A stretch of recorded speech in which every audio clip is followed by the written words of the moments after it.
as I speak. Welcome everyone. Welcome to this session on the Forest and Water Nexus, creating resilience through capacity development. It is an honor to be here today with you and with all my colleagues from the co-hosting organizations, the Food and Agriculture Organization of the United Nations, Japan's Ministry of Agriculture, Forestry and Fisheries, the Swedish Forest Agency, and the Stockholm International Water Institute, SIWI. Again, welcome everyone to all of you who are joining us. My name is Sara Casadas Ramirez. I work with FAO's Forest and Water Program, and I will be moderating today's session. So before we begin, let's go over a couple of housekeeping rules and the objectives of the session. So housekeeping rules, make sure that you keep yourself on mute during the presentations. Please also use the Passable chat. You all have access to the Passable chat on the platform.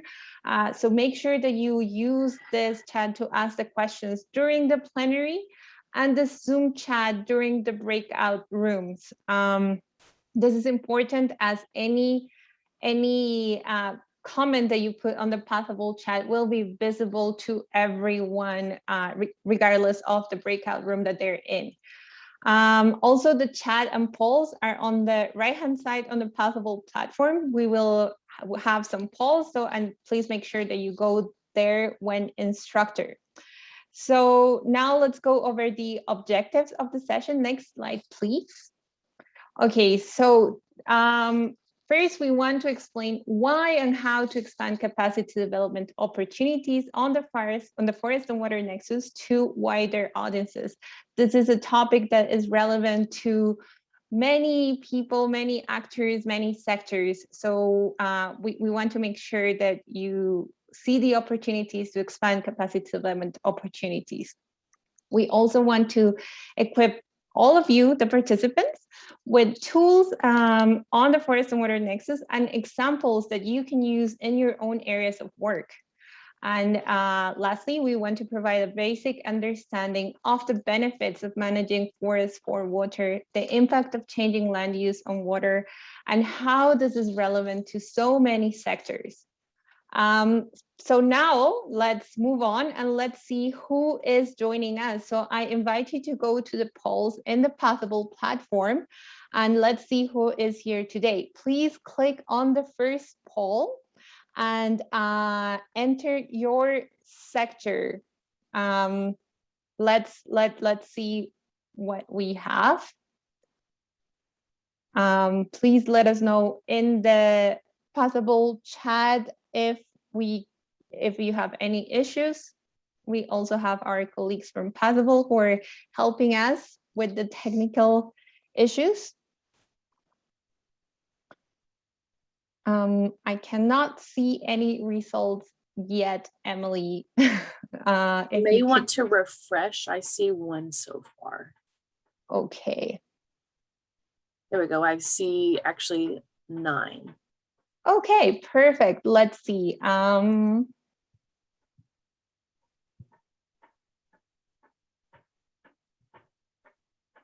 Oops. Are you in the manage section? I was. Oh, okay, perfect. So we have people from NGOs, from the paper industry, from WASH and SIWI, NGOs, energy and clean water, water resource management. We have people from the government, from businesses. This is fantastic, and it is great to have you with us. Please keep putting in your answers as we move along. So now let me give you a little bit of background on the session. Next slide, please. So forests are a vital part of the water cycle, and they can provide a multitude of water-related ecosystem services. These services are key in addressing many of the challenges that we have and that the world is facing today, such as climate change and water security.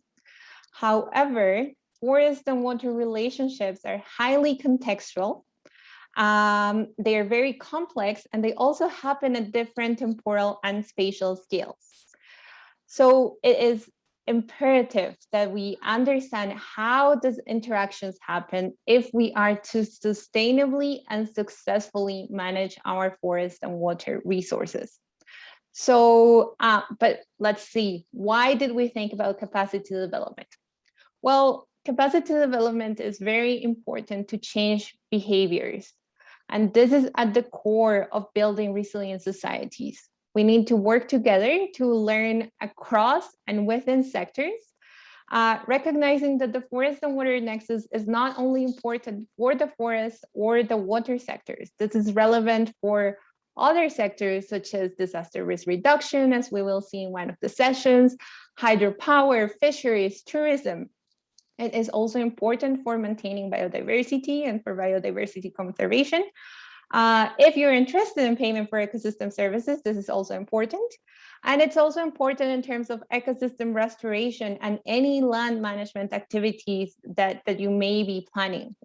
So beyond sectoral collaboration, we also need to recognize that in order to manage our forest and water resources sustainably, we need to work and learn together with all actors. And this involves national and subnational governments, civil society organizations, academia, and also indigenous peoples and local communities. So given this variety of actors and sectors, dealing with the forest and water issues and the importance of capacity development and the need for capacity development products in the forest and water space, the FAO's Forest and Water Program, together with the Stockholm International Water Institute, SIWI, we have developed an introductory e-learning course that can be used by anyone wishing to learn more about the forest and water nexus. So without further ado, it is my pleasure to share with you this e-learning course. Next slide, please. And my colleague Valeria is going to share the link in the chat. You are the first ones to have access to this course. We really hope that you find it instructive and that you use it. We invite you to use it to develop capacity on the forest and water nexus in your own areas of work and also in your communities. So now we will go a little bit deeper into the course in the next section of today's session. But this brings me to the next point in the agenda. This is very exciting, actually. The trainings in the breakout groups. Now, we will have 3 trainings, and you will have to choose from those 3 trainings. I would like to now invite the leads from each of the breakout groups to give us a brief overview of their sessions and a little pitch to see who will join which breakout group. So first off, we have Lotta Samuelsson, Program Manager for Resilient Landscapes at SIWI. Lotta will introduce the session titled, Can E-Learning Clarify the Forest and Water Nexus? Lotta, you have the floor.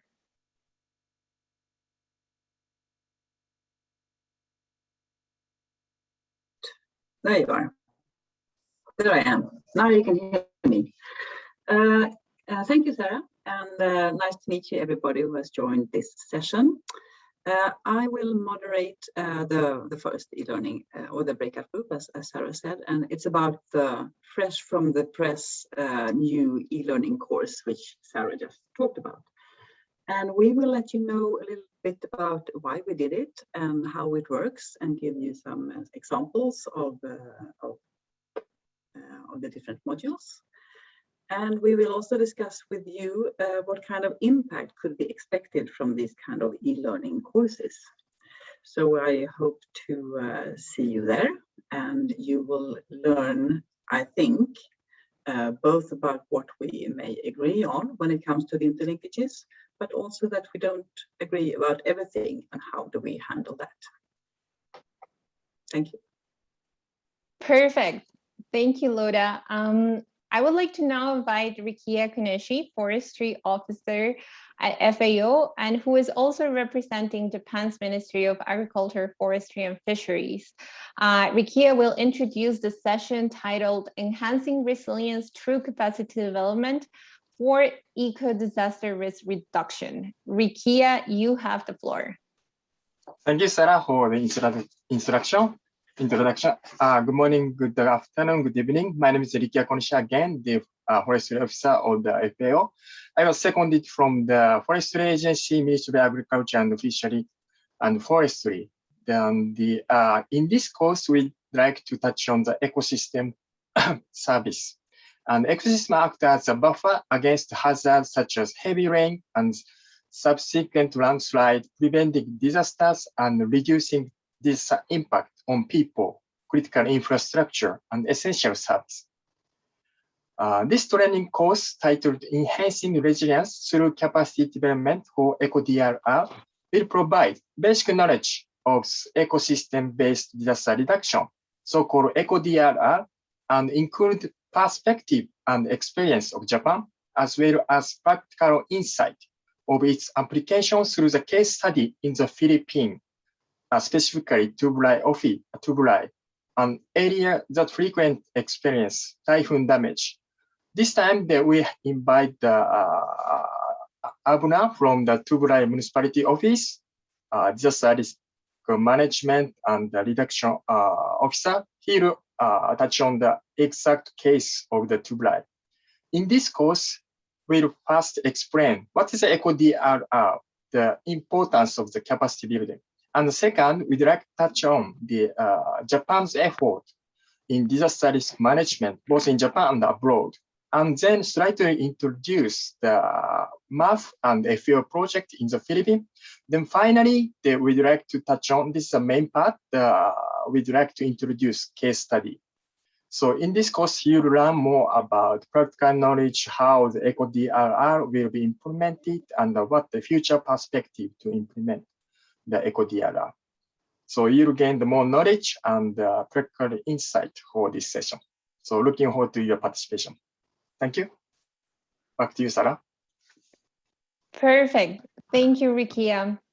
I would like to now invite Linnea Jagred, limnologist, forester, and project coordinator at the Swedish Forest Agency. Linnea will introduce us to the session titled From the Field to the Virtual World, Examples of Capacity Development on Water and Forestry in Fennoscandian Landscapes. Linnea, you have the floor. Hello, and thank you. Hello, my friends and colleagues all around the world. Nice to have you here. And nice to be here as well. My session will be about actually from the field to the virtual world. What is the positive and negative aspects of being in the field or in the virtual world? Why is it good in some ways and why is it better other ways? And I will also talk about how do people actually learn? What is important to get something in people's head and to turn it into action. And how do we in Sweden talk to our 320,000 forest owners, which is a really tricky one, because you kind of say same thing over and over again, but it's good. Then you have to be stubborn. So I will show you 4 examples of field and virtual world. And I picked the best ones, of course. So it's going to be a super cool 3D VR demonstration area. So you will all be entering the forest of Larion in the northern Sweden. Super beautiful. Welcome. Thank you, Linnea. I have seen the forest and it is indeed quite beautiful. So my colleague Valeria has kindly shared the descriptions on the Pathable chat.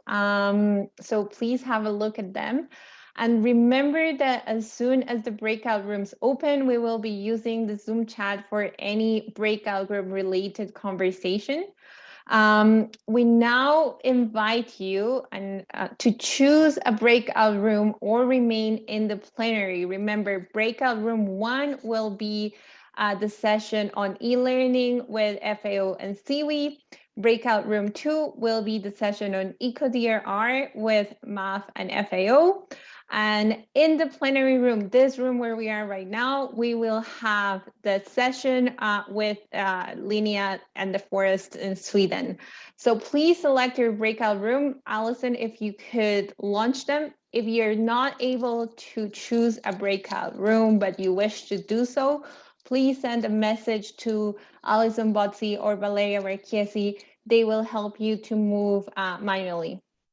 So please, Alison, if you could launch the rooms, that would be great.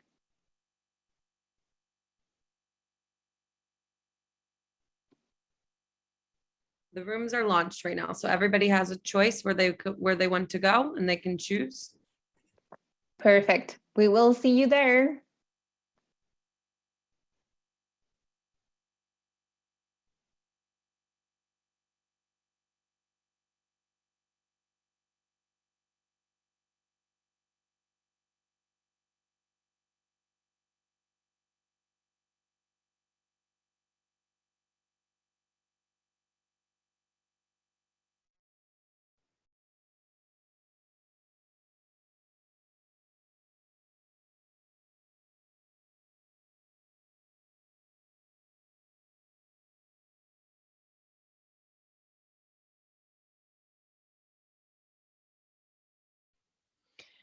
I guess we will wait for some more minutes so that people can choose their own room. Okay, for the ones who are sending me right now, I just got messages. I'll manually put you, but it might take 50 seconds or so. Okay. I'm still in the main session. I should be in the breakout room. Emily, Passable Emily. I'm looking into it right now. Just give me 1 second. Yeah, it seems that a lot of people are not able to choose. There should have been a little pop-up window that came up and saying breakout rooms in progress. And I do see that people are making their ways over to the room. So let me make it through, and I'm gonna be putting, let me make sure everybody's in the correct room. 1 second, please.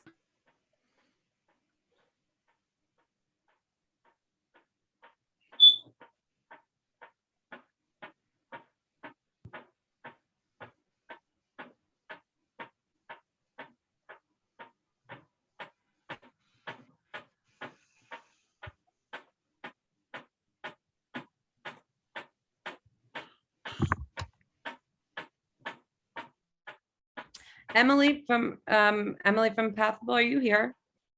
I am. I'm looking into it right now. Okay. Did you have it to where they manually? See, I did the manual. There's people already in the breakout rooms as well, but it seems as if a large portion is not able to connect, and I'm manually putting them in one by one, but it's. I'll help you out as well. I'm helping as well. I will stay here, but I will not start until you have picked people in the right room. Thank you, Linnea.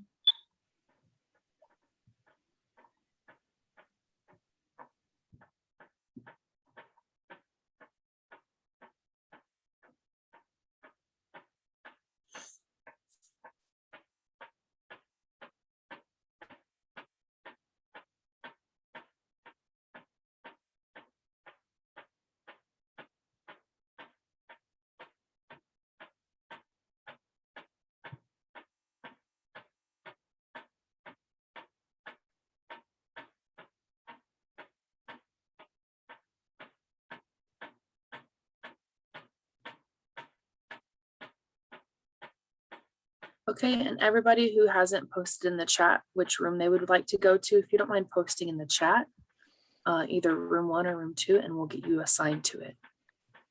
I will wait one more minute. I'm happy that someone will be here.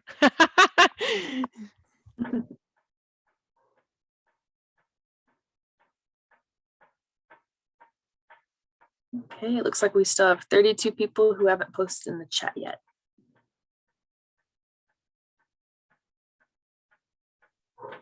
It's like Valentina wants room 2. Meaning half a minute more and then I start. Okay, I'm gonna go ahead and start randomly assigning, if that's okay with you guys. Because it doesn't look like anybody How else can is. we indicate that we want to stay here? Just stay here. Somebody sent me a message. They Sorry. renamed themselves to room 2, and so maybe if you desire to be in a room 1 or room 2 and you rename yourself real quick, it'll make it go faster, because right now we're manually placing you. But I'm sorry for this inconvenience. This has never happened.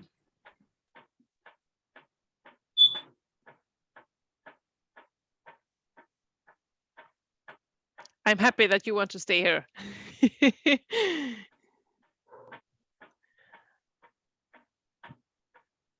So I'm guessing that everybody Yeah. who Rocio, are you wants to hearing me stay. here? Yes. Good.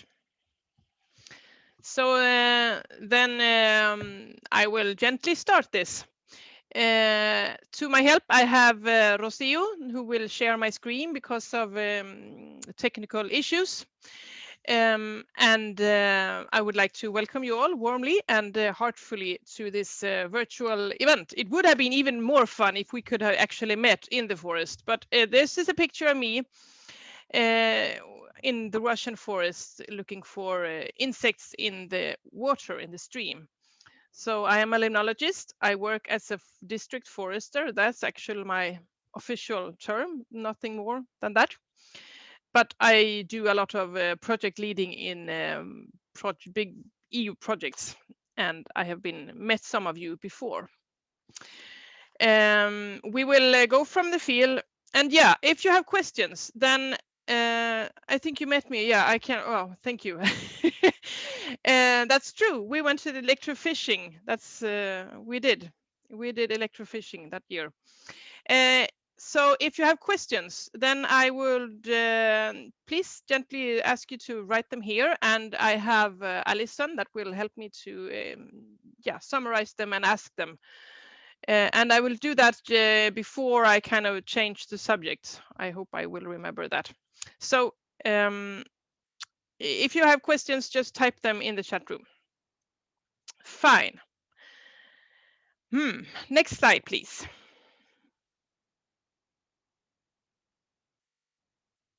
So I come from the Swedish Forest Agency. That's actually an authority for forest and forestry.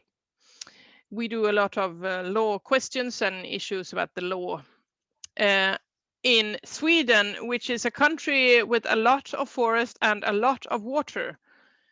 There's a long coastline and big areas of forest and huge amount of water everywhere. So our agency is directly under the government, and we are located all around the country. So we are supposed to be locally represented, which actually works fairly good. And it's also very old. We've been existing for over 100 years, 120 years actually. So it was a long time ago we started this work. Next slide, please. Some background here. You don't have to remember all this, but there is 40 million hectares of land area, and about 60% of that is productive forest land, and there is a lot of mires as well. So there is a lot of productive, and the rest is high mountains and other kind of land. Next slide, please. A lot of numbers again. I will just read them because otherwise you will only read it. 850 kilometers of water courses, 16,000 bigger rivers, 95,000 lakes, 40,000 square kilometers of lakes. 9% of the country is a lake and 20% of the country is a wetland. So it is a lot of connection between the country, between the forest and the water, since every one of these water courses have two edges where they can meet the land. And because of that, the forest and water is a big topic here. And there has been doing, a fair amount of research here, as also on other places on Earth, of course. Next slide, please. Interesting enough, there is a lot of forest that is individually owned. So we have around 320,000 individual forest owners, and they own a large or a small amount of hectares, but the overall average management unit is 49 hectares, which is actually quite small. And I meet people that own 3 hectares or 800 hectares or 5,000 hectares. So it's a big span. And the Forestry Act is not very strong. It's quite weak, to be honest. And it builds upon knowledge, and it builds upon that the forest owner is supposed to know a lot of things and do the right thing. And if he or she doesn't know that, then he or she can buy the service from someone who is supposed to know. But the thing is that the law doesn't say very much. It just say, do the right thing. Okay. Questions so far, Alison? No. Yeah. Nothing yet. Good. That means I'm very clear in what I'm saying. So to do the right thing, we usually say that planning is very essential. And these are 2 examples of planning tools that has been used for a while, and in some cases for a very long while. And it's a lot about planning to do the right measure at the right time in the right place. And if you do everything that planning and just follow the plan, then there will be actually no surprises, which is good. So please, next slide.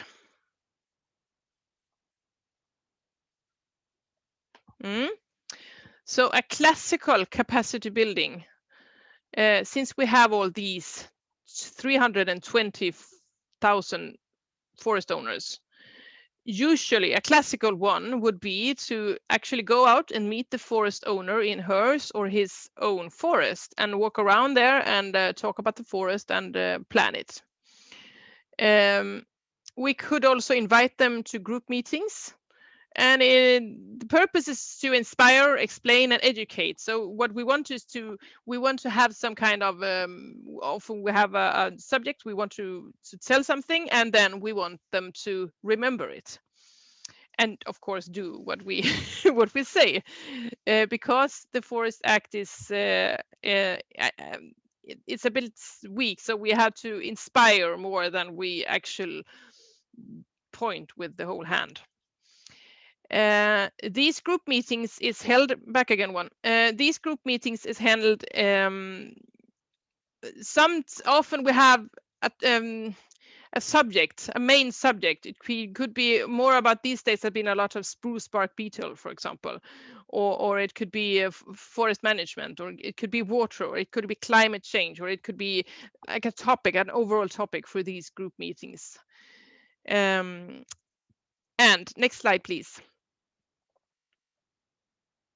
A normal year, the target group for a forest owner and forest practitioners, we would meet about 10 to 15,000 persons a year, and e-newsletter, electronic newsletter to 30 or 35,000 people, and a newspaper to 200,000 persons. So that's, yeah, fair amount of people.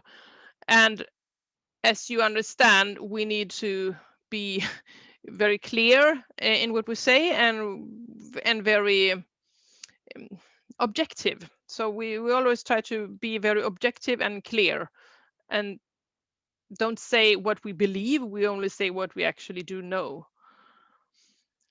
And as you would also understand, this would make us feel like we say the same thing over and over again, but that's because we are actually doing that. I have held over 500 of these physical meetings, at least myself, and it really feels like you're saying the same thing, but that's a good way of educating, and yeah, you just have to be stubborn.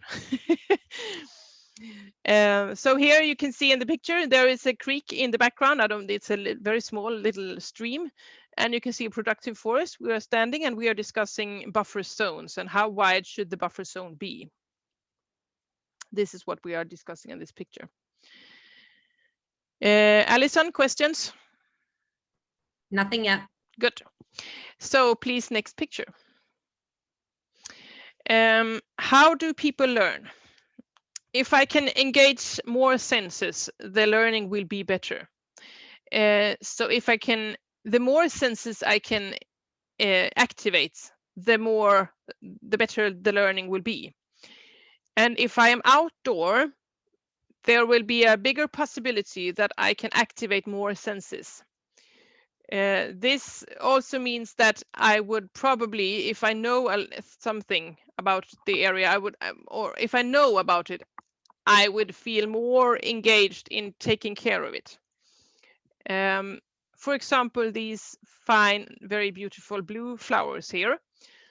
If I can stay for a while and just look at them and see that they are really, like, they're blue, they're intensely blue, and they smell good. They do really smell good. You can't see that in the picture, but if I'm out and I can actually feel it, then I can feel the smell. I can touch them, and maybe I can hear if I touch them. So I can activate more senses. And if I do that, then I would know that, and I will also remember that the fact behind the flower, that it needs an ant, and this ant is threatened, and it needs an ant to spread by the seeds. And maybe that is what is really needed for taking care of this threatened flower. So the more senses I can activate, and the more I can make this living, the more the fact will actually stay in the head of the listener. Yes, next slide, please.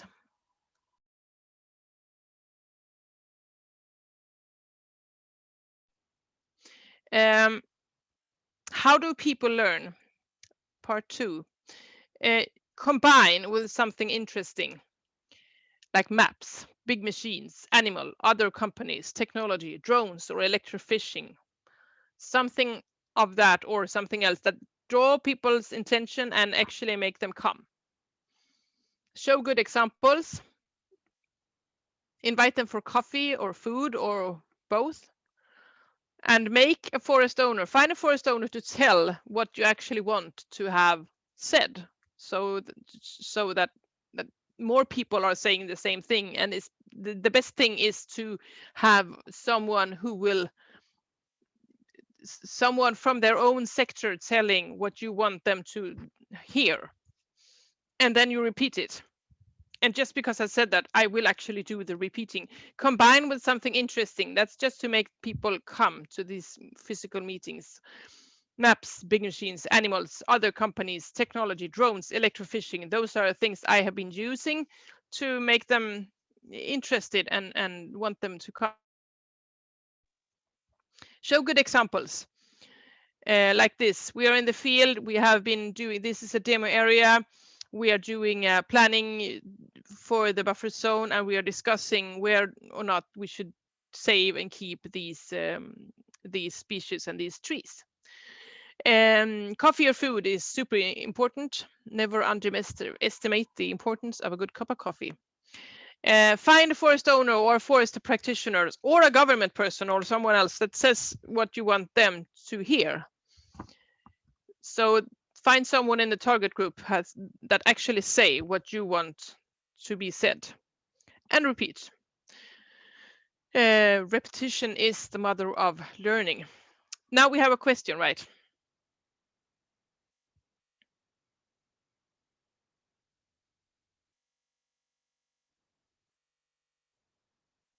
Invasive species challenge. Aha, that was only for me. Is there an invasive species challenge in the forest? Yes, there is. It's not concerning trees. It's mainly concerning lower plants, and also yeah, thank you.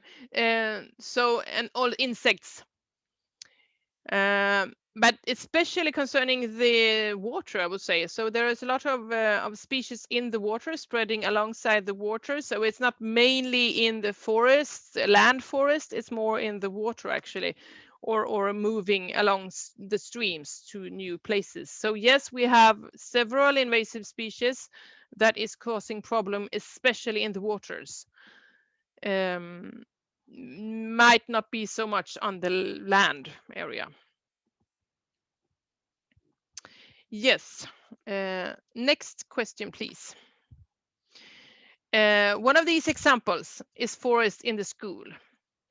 Forest in the school is the forest agency together with forest industries that are encouraging teachers to outdoor learning. So the purpose is to use the forest as a classroom. And this is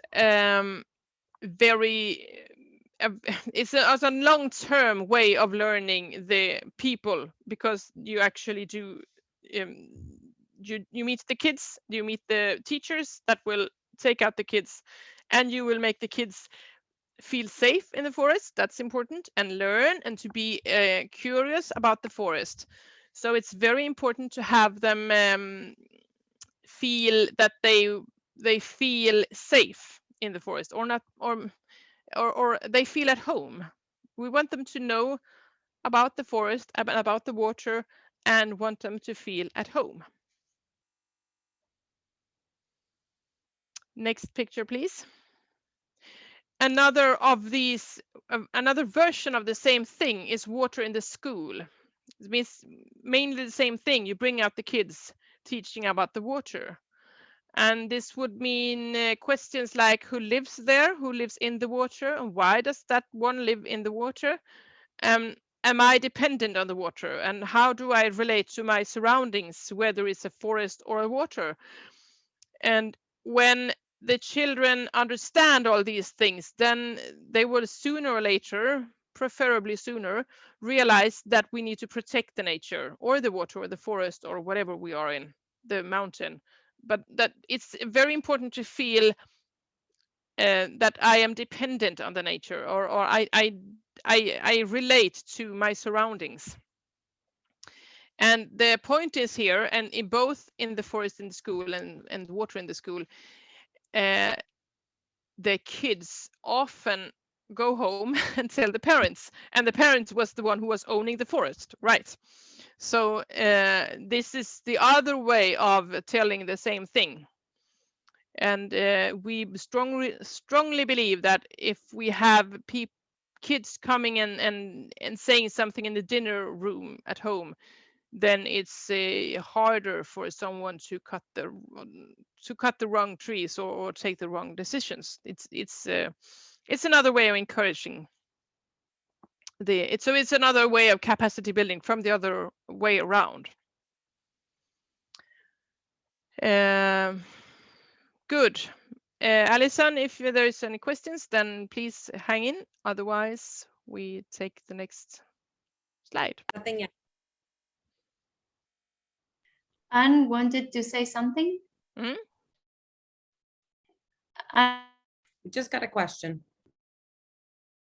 Yep, go on. How long does it typically take to see behavior change in these communities? Is your question in the chat.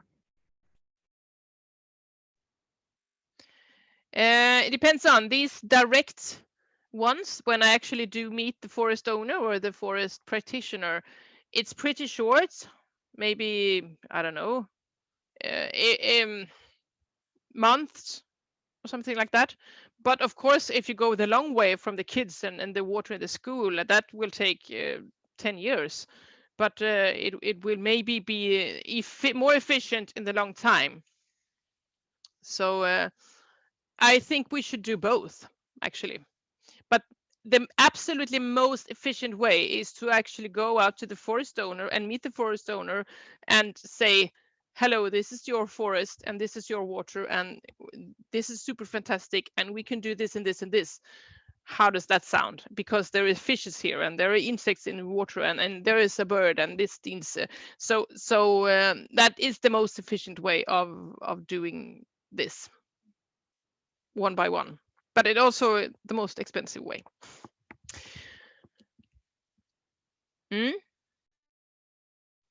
Next, please. some numbers about the teacher students. School kids, 21,000. Teacher and teacher students, 3,900. And education advisors, those are a target group that we often kind of forget. We meet about 1,000 education advisors. I don't know the English term, but that is the person that will go into the higher school levels and give the older kids some advice on what kind of education would you be, what do you want to be when you grow up, what do you actually want to work with, what education should you choose. And this is of course to show that it's possible to work with forest related questions or water related questions. Guidance counselors, thank you. Yeah, exactly. So guidance counselors would be a good target group as well to add. Yes. So sometimes we cannot come out, or we are not allowed to meet for different reasons. And the first thing is actually we cannot come out. That means that some people cannot come out because of different ways. Maybe they can't move or can't. We shouldn't exclude people that are driven in a wheelchair or having disabilities to move. It's important to let those people also come out. Or sometimes we cannot meet when there is a pandemic, for example. So then in those cases, we have the virtual possibilities, and that is worth a chance. And I think we can all agree in that there has been an increase in that matter during the last year. But I would still say I will prefer to have the senses, because people will actually do remember if they can walk and they can meet and they can have a coffee and talk and they can feel the smell in the forest and actually feel the tree. It is, to be honest, better to be outside in the forest. But if that's not possible, then there are several good ways of using the virtual possibilities. Next slide, please. So I will show you 2 examples here. And I will explain about them first and then show them. The first one is story maps. Story maps is something we invented or made up in the Interreg project Water Management in Baltic Forest that was run during some years here. And these are good for showing more complex information with lots of data. And the target group would be more educated on it. So maybe people with a higher education. They are not so super inspiring, but they are a bit drier and a bit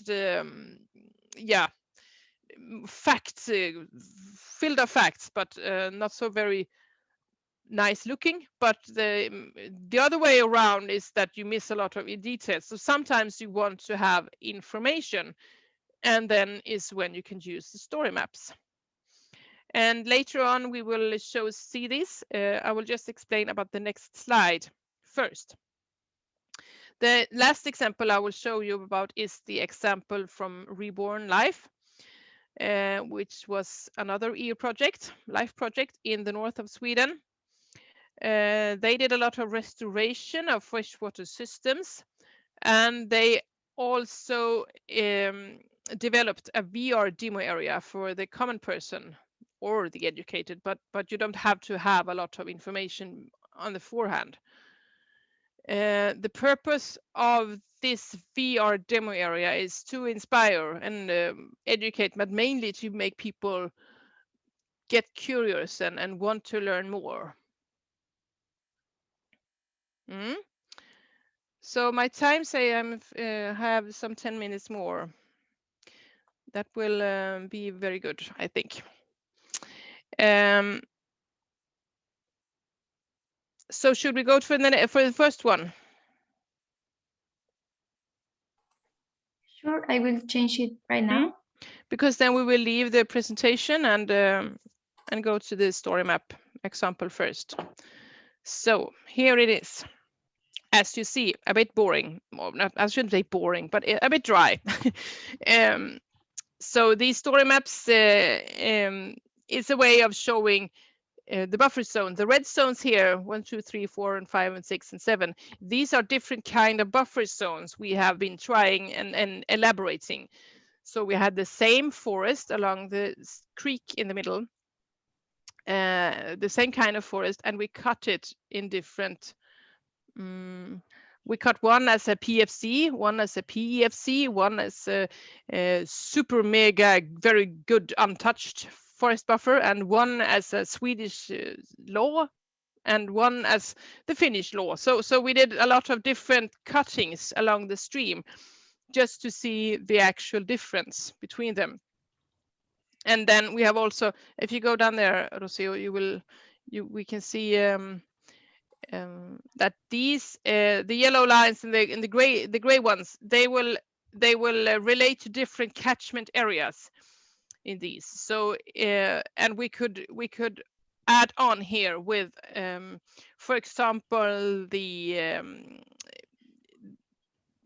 the erosion or sediment transport and things like that. So we could add on later on and build upon more of these pages, which is more fact-based. So these story maps would be a way of, yeah, explaining in a more scientific way. Yes, are you using data for the purpose of planning? Yes, exactly. So the purpose of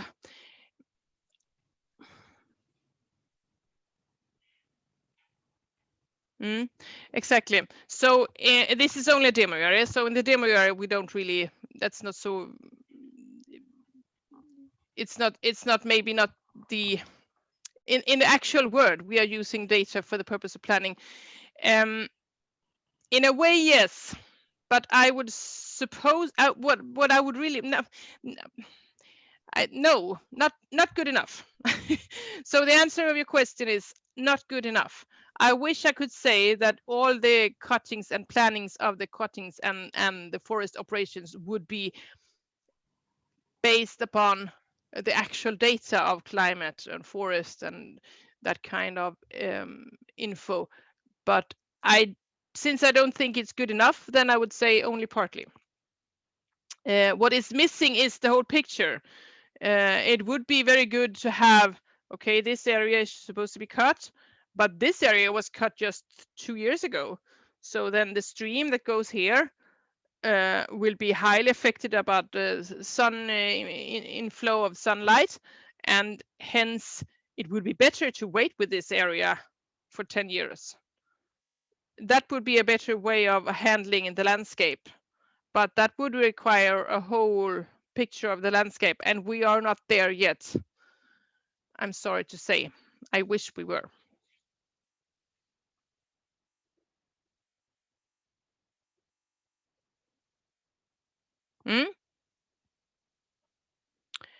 Yep, we go to the last one.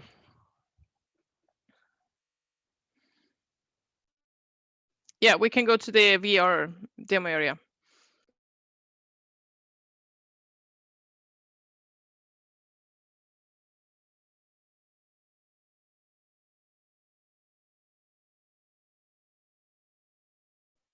So can you, I just want to see that people can see something here before we go on and talk a lot. Can you, can you, yeah, write something in the chat room so I know that you see it.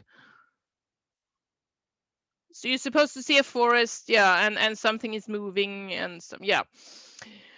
So you are now in the Lögdeån.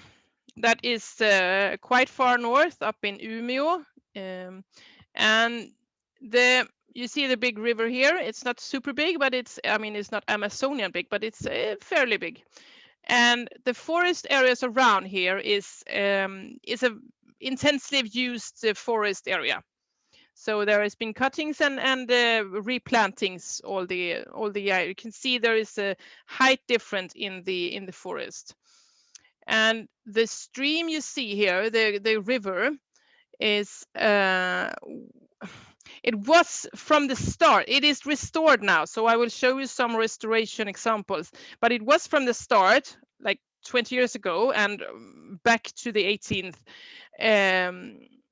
It was heavily affected by timber floating, so it was channelized, and all the stones had been removed because historically we wanted to move timber transport on the water. So that was historical use of the water that is still heavily affecting our Swedish waters.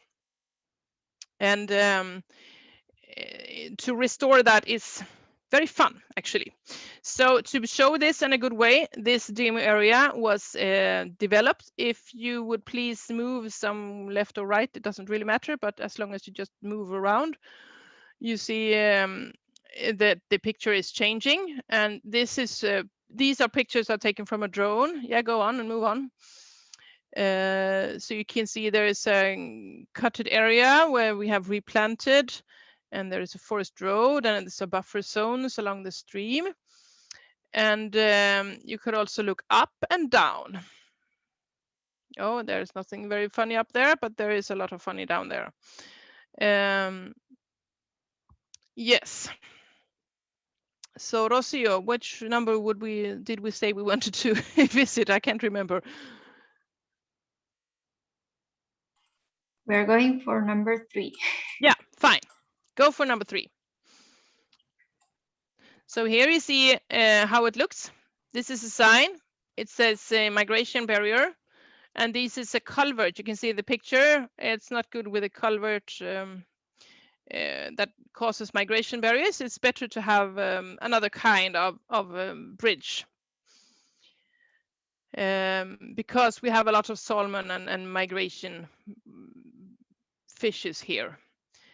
And so here is one of those restored areas that this has been replaced. The road we are standing on has been remade, has been having a half a culvert instead of a big culvert. So it's not longer causing any migration barriers. Stop. You can see the bridge here. From the start, that's the road up straight in the right was actually just a road, and it caused migration problems for the fishes in the stream that goes up to the right here, the left, the small stream. So what was done here was to change the first culvert causing migration problem to this kind of bridge that is still possible to drive over with vehicles and transports, but it will not be a problem for fishes or beavers or otters or insects or whatever is in this water, because it's not only fish, it's also a lot of other living species. Yes, so do we want to go up again, or did we have any number? We had another number, right? Rosie, what did we say? Yes, 6 is also over here.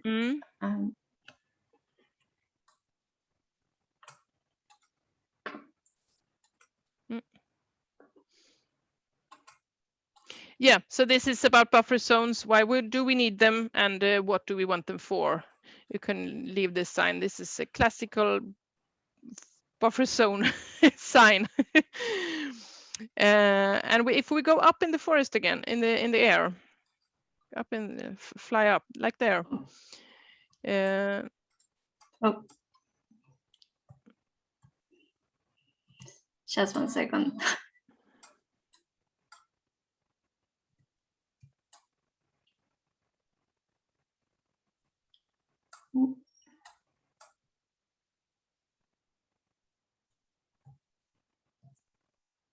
It's quite easy to get lost, actually.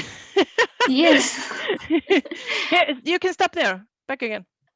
Okay, I cannot find my way up. Stop. No. right? Stop. There you see, down a little bit. There, you see there have been there has been these driving logs is for protecting the ground when driving, because this is an area where it's a little bit wet, so it's a bit swampy in the ground, and when it's a swampy ground there is a higher risk of driving damages on the forest floor, and that will cause outflow of sedimentation and outflow of mercury and outflow of in a lot of things you don't want. So so these logs are for protecting the area. What are the problem you faces, such as fire, climate impact, animal health, and why? How justify the forest fires? Yeah, fires. We say problems is mainly caused to insects, pesticides right now. We have big problems with the spruce bark beetle, and we have also problem with storms because of, but both those problems is because we have been planting spruce everywhere. So it's a heavily affected forest area, and it's like a monoculture. So any monoculture everywhere on the earth will become vulnerable. So that is the same here. We have monocultures of spruce. It's green, it grows a lot, it gets a lot of bioenergy, but we might lose resilience in the landscape. We will not have so much biodiversity that we could have. So it is very hard to know how we should actually, what should we do with the forest? Should we use it for bioenergy? Should we have as much trees as possible, or should we have older trees, or what kind of forest do we want, and how much of it all? And that is a super hot discussion in Sweden these days, and has been for years. Yes, I think I'm finished. I have said what I wanted to say, and I think my time is also out. We can wander around here during the last couple of minutes here. Rocio, just click around and take us around a little bit. And if you have questions more, you can ask them. So we will walk around in this forest until we are stopped.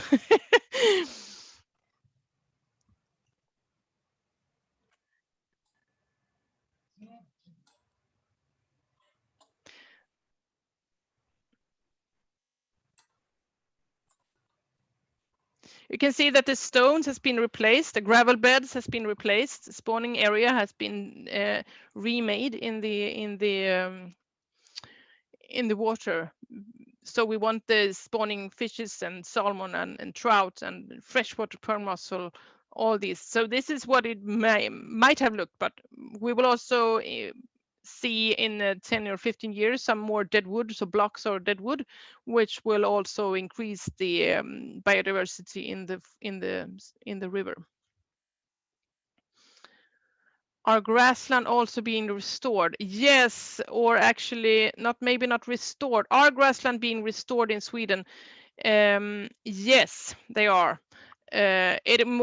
It is more of actually having grazing animals like cows or sheep or horses, but cows would be very good. So yes, since we have a rebushing of the landscape, we have been restoring grasslands as grasslands. It might not be what you actually was asking for. You might have asked if grassland was being restored as forest. No, grasslands are being restored as grasslands because they are rebushing. So it's just a lot of bushes everywhere. And all those species that needs the grasslands will disappear. So we are restoring the grasslands as being grassland. Yeah, maybe that wasn't what you are expecting, but that is the truth.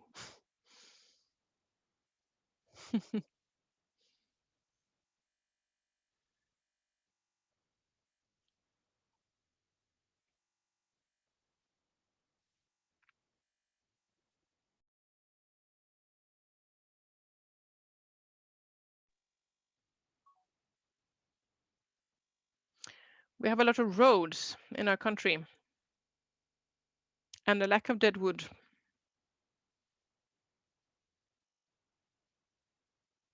So, but as a tool, as a virtual tool, this is really good. You see how we do the spawning grounds here. We place the stones in a certain way, and then we will have the small stones left, and the spawning fishes can respawn and exist.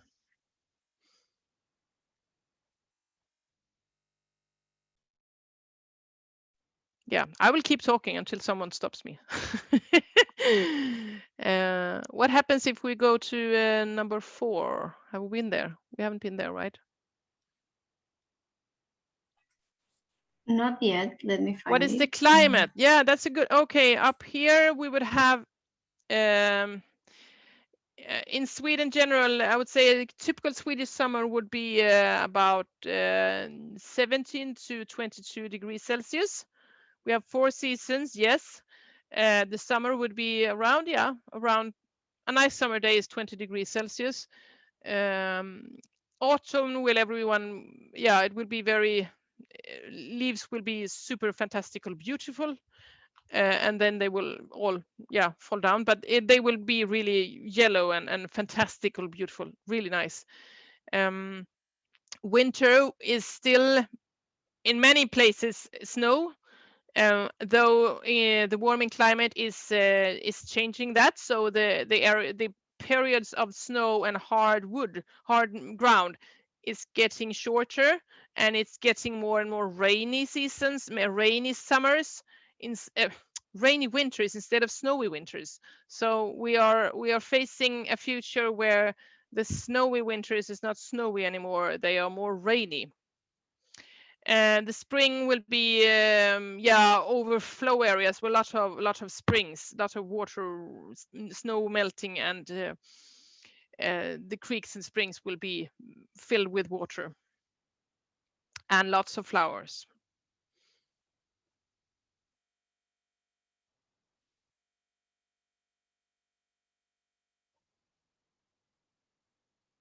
Yeah, if you come into this sign here, you can see how it looks. Up in the upper left, you see the channelized stream, and so firstly it was stones everywhere, and to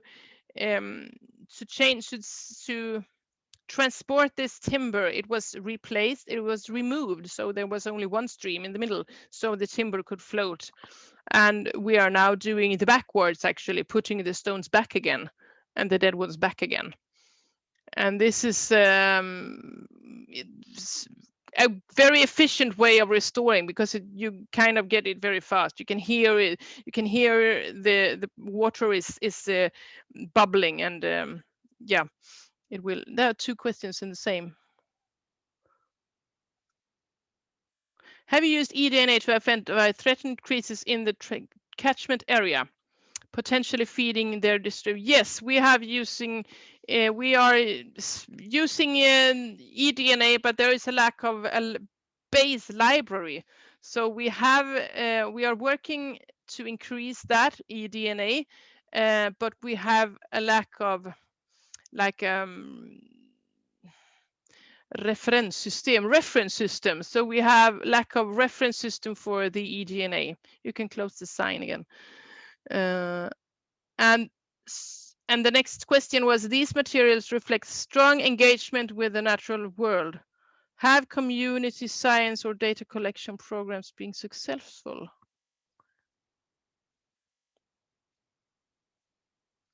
Yes. Okay. There we. Yeah. Okay. Yes, we have been doing a lot of.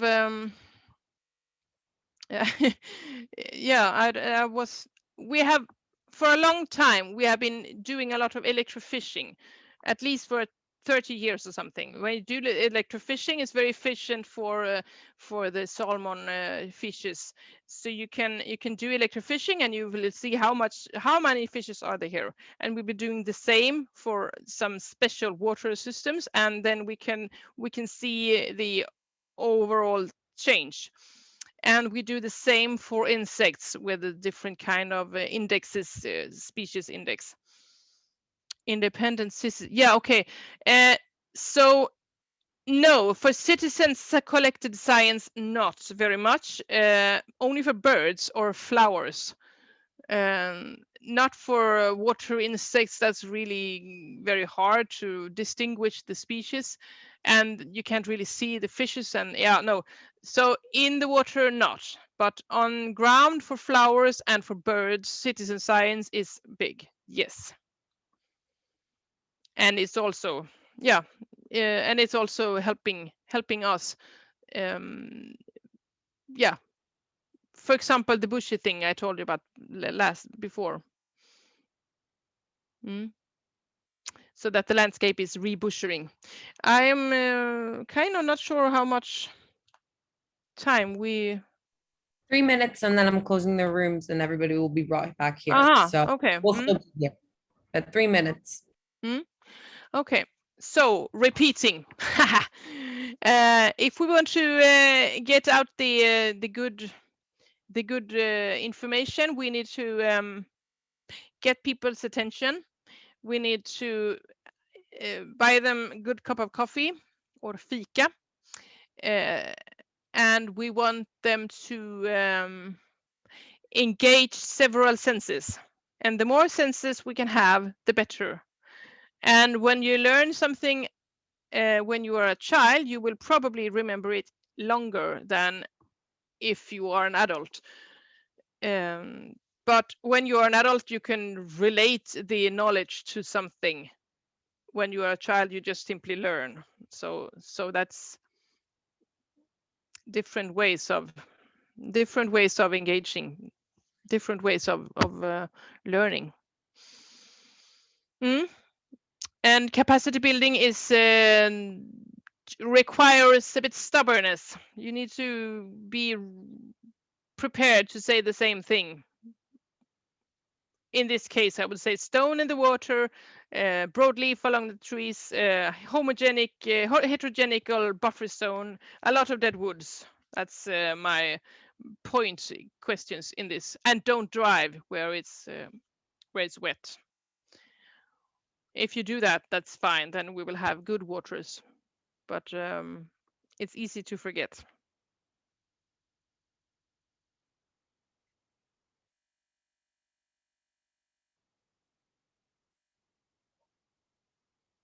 Perfect. I'm about to close the breakout rooms and bring everybody back here. But I have to give you big compliments. This virtual tour of the forest is the coolest thing I've seen. So very compliments to you. Yeah, okay. I didn't do it myself. I also agree. It's nice. But also take us around a little bit more while the breakout rooms is closed. Take us out there and up.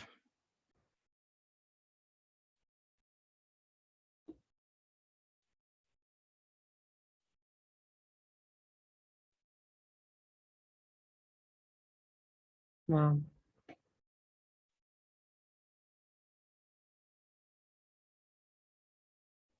Okay, I've just closed the rooms and the participants have 60 seconds to come back here.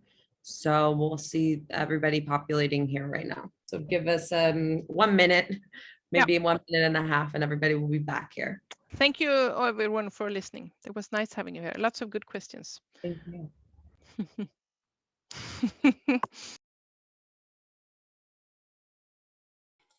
I will stop sharing screen now.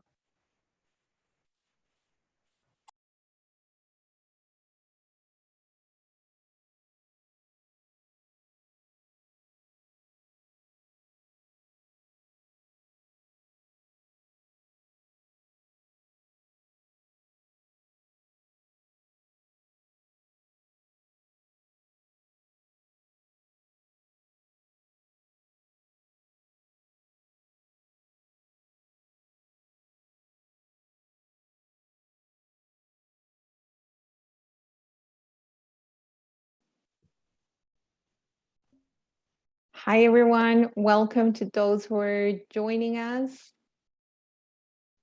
Let's just give everyone a couple of seconds to join us.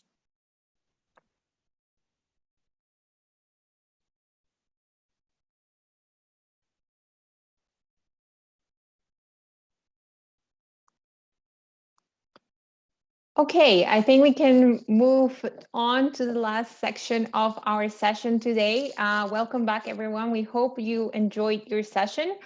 And let's see how it went. I would like to now invite you to go to poll number 2 on the Passable platform to see, to answer the question, have your views on the forest and water nexus and capacity development changed during this training?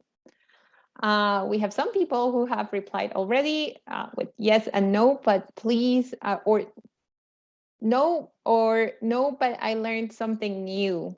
So please, everyone, I invite you to answer poll number 2.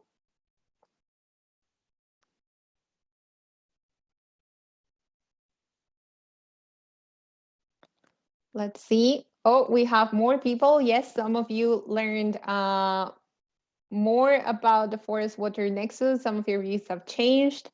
A couple of you didn't learn a lot, but some of you didn't change your views but learned something new. That's fantastic to hear. And now let's go to poll number 3. This one is going to be very interesting. I'm excited to see the results. In one sentence, please state one key takeaway message. Considering the variety of backgrounds that we have in this session, I'm excited to see what your feedback is. So let's see. Poll number 3.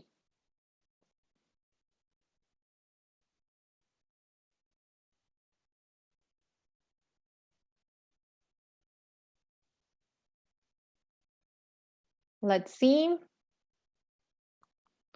The water forest nexus does not stop as the biophysical, I assume that's boundary. Learning by doing is key. Forests are the lungs of the earth. Very right. Change is possible to respect ecosystems. Yes. Protect your forest by building forest literacy. 2, I cannot see the rest of the sentence. Always plan restoration initiatives carefully. Check water balance. Resilience is an integral work. Continuous teaching and learning is integral to encouraging, and I cannot see the rest of the message, unfortunately. I can see the full message, Sarah. You can? Oh, perfect. If you can help me continuous teaching and learning is integral to encouraging good water and forest stewardship. Oh, that's great. Practice is important to learn things. That's great too. Promotion of full, effective and gender responsive stakeholder engagement processes, including the indigenous people, is important. Yes. So true. This is fantastic. These are great takeaway messages, and it sounds like the sessions went great. It is great to hear that. Let's see if we receive a couple more. Yeah, I have some more here. It's up to the communities to help protect the water forest nexus and improve their climate resilience. It's up to the communities, okay? Well, at least they should be involved and also have responsibility, is my spontaneous feedback. Forest and water are part of water ecosystem resilience. Yeah. Perfect. So part of, let me move on now to the next poll, because in today's session, we also wish for you to have resources available so you can use them in your capacity development workshops. Some of these resources, we have put them on the files tab on Passable, but we also want to brainstorm together with you. Since these topics can be so complex, let's look at the do's and don'ts of capacity development. First, we're going to look at the do's, and I will invite you to check poll number 4. I imagine a lot of you have been in excellent capacity development workshops. So what is it that made it an excellent capacity development workshop? Let's see some of your answers. please feel free to add other options on the passable chat if it is not available. If your option is not available.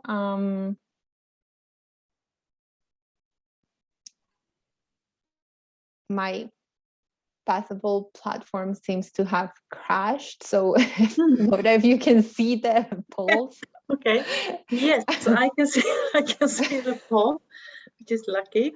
I can see that right now. Interaction between instructor and learners and among learners seem to be a top priority right now, and then followed by applicability and adaptability to sector. And then we have also many votes for self-discovery and problem solving, as well as real-life examples, closely followed by clear objectives and expected results. Perfect. Those are very interesting, and I'm glad that it looks like most people have been to very good capacity development workshops. Now let's move on to the don'ts of capacity development. Maybe some of us have been to a capacity development workshop that wasn't very good, or maybe we didn't learn a lot. Let me see, let me refresh my page and hopefully I can see your responses. Okay, it works. Oh, okay, perfect. We have too technical, too specific, not adapting to audience. That's correct. When you cannot relate to your audience or they cannot understand the topic at hand, it might be a little bit difficult to get the message across. And we are getting more responses for that one. So I imagine quite a few of us have been to this capacity development workshops. We have also one-way communication, yes. Over-reliance on PowerPoint, for sure. And then not so many people agree with providing too many resources, especially readings. I invite you to add more options on the passable chat if the options are not available, if you have more don'ts for capacity development. And yes, so as with any capacity development workshop, it is good practice to have a post-workshop survey. My colleague Valeria is sharing a link to today's workshop in the Passable platform. I will invite you to please fill in that survey. Your feedback is very important for us. So please feel free to also use this survey as a template for your own workshops. In fact, this survey, we adapted it from the Forest and Water Nexus Capacity Development Facilitation Guide. The link to this guide is also in the Files tab on Passable. And we have also added the link to the e-learning course on the Files tab for ease of access. So please make sure you check it out.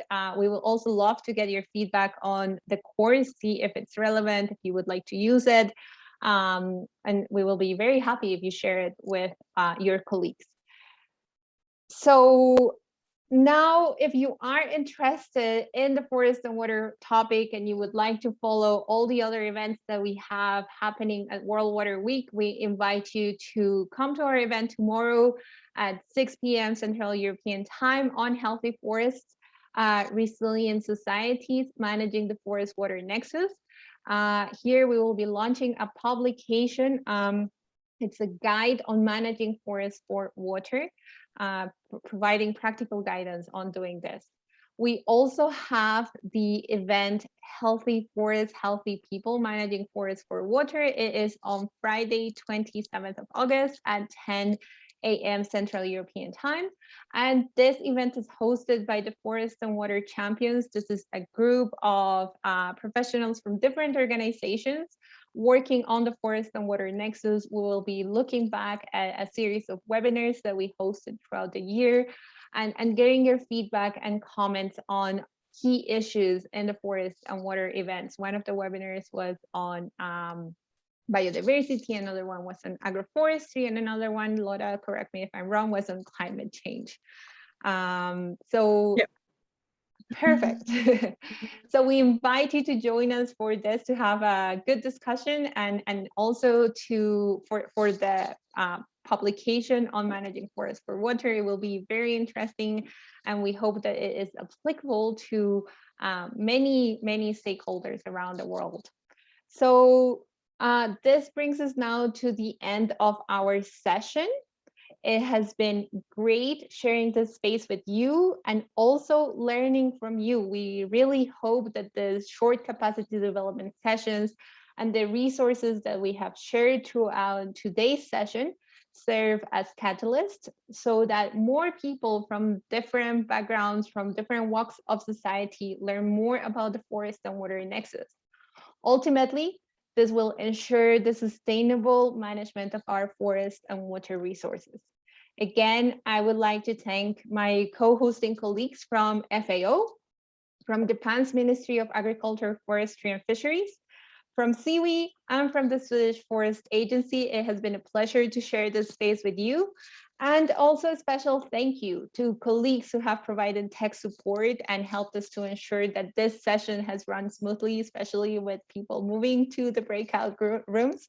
We have Rocio Peronet, Valeria Barchiesi, and Alison Botzi. So thank you, everyone. It's been a pleasure to share this space with you.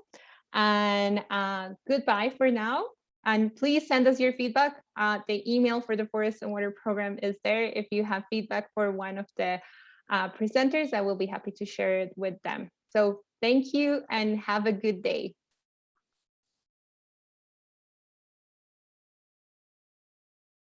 Bye, everyone. Bye, everyone. Thank you Bye, so everyone. much Thank for you very much. participating. Thank you very much. Bye. Thank you. Thank you.